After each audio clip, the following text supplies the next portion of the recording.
Gjithve të nderuar qytetarë, të nderuar përfaqësues të medjave, milionë qytetarë që falenderoj qytetarët e vendit tonë për maturinë dhe qetësinë e treguar dje gjatë mbarvajtjes së tërë procesit zgjerodh. Për këtë dua të falenderoj edhe institucionet e Republikës që mundësuan që procesi të shkonte edhe mirë edhe sigur. Të nderuar qytetarë, lëvizja dhe vendosje ka një histori vetëm 12 vjeçare, pjesëmarrje në zgjedhjet lokale. Por këto vite kanë dëshmuar rritje të pandalshme dhe të vazhdueshme. Në vitin 2013, për herë të parë garuam në zgjedhjet lokale dhe fituam kryeqytetin Prishtinë. Në vitin 2017, e rifituam Prishtinën dhe shtuam Prizrenin e Kamenicën. Në vitin 2021, shtuam në balotazh në 12 komuna dhe fituam Gjilanin, Kamenicën, Podujevën dhe Shtinë.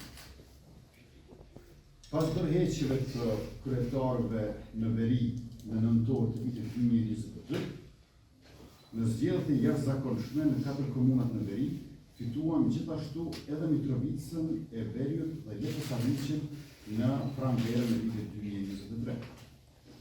Në zgjedhjet e mbajtura dje, sipas rezultateve preliminare, vetëvendosja ka fituar pa balotazh në Podujev, Kamenicë dhe Shtinë. Me votat nga diaspora mund të dalë që kemi fituar edhe Gjilanin pa balotazh, që i bie në 4 komuna ku kemi qeverisur në këto 4 vitet e fundit, po vazhdojmë pa balotazh.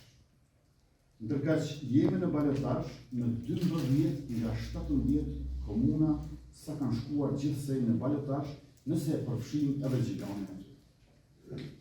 Të vetmet komuna ku lëvizja dhe vendosje nuk është në balotazh janë Klokoti, Sharri, Juniku, Flina dhe Teranga.